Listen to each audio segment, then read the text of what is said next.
یہ بتائیں اتنے پرانے آپ کے ساتھی جو ہیں جو پچھلے ابھی ریسنٹ ٹائمز میں رہے تو ان میں سے کوئی یاد آتا ہے؟ دیکھیں کولیگز جہاں جہاں پہ بھی آپ کام کرتے ہیں یا ان کے ساتھ آپ کا جو ٹائم گزرتا ہے ایک ورکنگ انوائرمنٹ میں یو مس دیم. تو بزدار صاحب یاد آتے ہیں؟ بزدار صاحب ایک خوفناک خواب ہے اور اس کو حقیقت نہ ہی بنائیں تو بہتر ہے. نہیں مگر کیا اس کے بعد کبھی ملاقات نہ ہوئی؟ اس وقت بھی مجھے خدا کی اس طاقت پہ اور اس کی شان بے نیازی پہ رشک آتا تھا کہ وہ جس پہ مرضی مہربان ہو جائے. ਜਦੋਂ ਤੁਸੀਂ ਬੁਜ਼ਦਾਰ ਸਾਹਿਬ ਨੂੰ ਬੌਸ ਕਹਿ ਕੇ ਘਰ ਜਾਂਦੇ ਸੀ ਤੇ ਕੀ ਫੀਲ ਕਰਦੇ نہیں یہ وقت کدی نہیں سی آیا. آپ ان کی انفارمیشن منسٹر تھیں. اچھا سر وہ وزیر اعلیٰ ہوتے ہوئے بھی نظر نہیں آئے اور بعد میں بھی نظر آئے. یہ میڈم ٹھیک کہہ رہی ہیں, وہ اس وقت بھی منظر عام پہ نہیں تھی, بس میڈم صاحب ان کا جو الفاظ ان کے لیے تراش رہی ہوتی ہیں, ان کی ہمت ہے. یہ بات وہ ٹھیک کہہ رہے ہیں کہ خالی دکان پہ سودا ٹھیک بیچ رہی تھی. آپ انٹریکٹ تو کرتی ہوں گی ان سے؟ اصل میں ان کے ساتھ بھی زیادتی تھی. ان کے ساتھ بھی زیادتی تھی کیا؟ کیونکہ جو بیگیج ان کے کندھوں پہ ڈالا گیا تھا وہ نہ تو ٹرینڈ تھے اس کو اٹھانے کے لیے, نہ اس کے قابل تھے, نہ ان کی کیپیسٹی تھی. وہ بیانیاں بنا کے ان کو ٹرینڈ کرنا, بنا کے بار بار بلوانا, پھر پڑھانا, پھر سامنے رکھ دینا کہ اب آپ نے اس میٹنگ کے کنکلوژن پہ یہ بات کرنی ہے تاکہ ہم اس کو سارا دن میڈیا میں چلائیں. تو جو ہی وہ میٹنگ ختم ہوتی تھی تو میں اشارے کر رہی ہوتی تھی کہ سر وہ 2 منٹ, تو وہ طے کر کے تو کہتے اچھا جی تھینک یو سو مچ سب کو, السلام علیکم. ਔਰ ਬੁਜ਼ਦਾਰ ਸਾਹਿਬ ਤੇ ਆਪਾਂ ਨੂੰ ਕਹਿੰਦੇ ਹੁੰਦੇ ਸੀ ਕਿ ਜ਼ਰਾ ਥਾਣੇ ਫੋਨ ਕਰ ਦੇਣਾ, ਮੈਨੂੰ ਬੜਾ ਤੰਗ ਕਰ ਰਹੇ. تو آپ نے اتنے ظاہری بات ہے زندگی میں سیاستدان دیکھے ہیں اور دیکھ رہی ہیں آپ نے کبھی اتنا معصوم سیاستدان دیکھا ہے؟ دیکھیں جی ورکر جو ہے نا اور جو اپنے لوگوں کے ساتھ جڑا رہتا ہے اس کا پلوان ہو یا تیلی پلوان ہو یہ فرق نہیں پڑتا.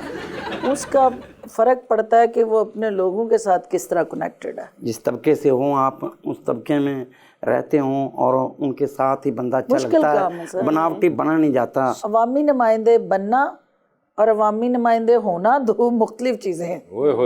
یہ کائنات کے اوپر پہلا ملک ہوگا کہ جس کے لوگ اپنی جیب سے اپنے بجلی کے میٹر, گیس کے میٹر کا ڈیمانڈ نوٹس جمع کراتے ہیں اور وہ ڈیمانڈ نوٹس جمع کرانے کے بعد بھی میٹر لگوانے کے لیے بھی سیاستدانوں کے ڈیروں کے دھکے کھانے پڑے, حق لینے کے لیے ایڑیاں رگڑنی پڑے, اور اوورآل جو اس کے بنیادی حقوق ہیں ان کا تحفظ حاصل کرنے کے لیے سیاستدانوں کے ڈیروں کے چکر کاٹنے پڑے. تو 76 سال سے تو وہ نظام جو ہے اس نے ان کو جکڑا ہوا ہے. اسی لیے تو یہ کہتے ہیں میاں جدوں آئے گا تو لگ پتا جاوے گا. تو 3 باری تو لگا نہیں تو 4تھی باری بھی لگ جائے گا.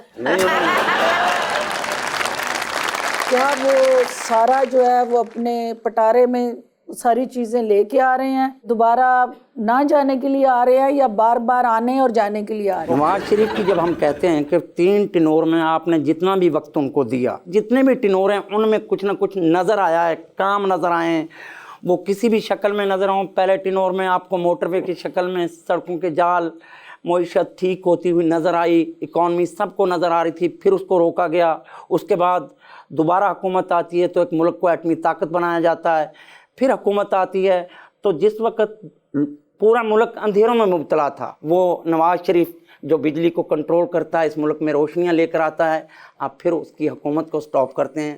تو ہم یہ نہیں چاہ رہے کہ بار بار جب بھی نواز شریف آیا ہے اس نے اس ملک کو ٹھیک کیا ہے. میں صرف اتنا کہوں گی کہ میری جیب میں اگر 100 روپے ہے 50 ਮੈਨੂੰ ਦੇ ਦਿਓ, ਮੈਂ ਜਾਣਾ ہے.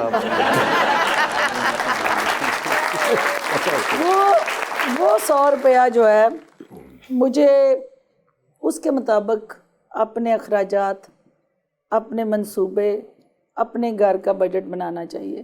مجھے 100 روپے کے بدلے 1000 روپیہ خرچہ کر کے اور 900 میں ادھار لے کے تو بڑے بڑے پروجیکٹ تو بنا لوں گی, لیکن ایک وقت آئے گا کہ وہ میرا گھر جو ہے اتنا مقروض ہو جائے گا کہ باہر قرضہ لینے والے آ کے کھڑے ہو جائیں گے اور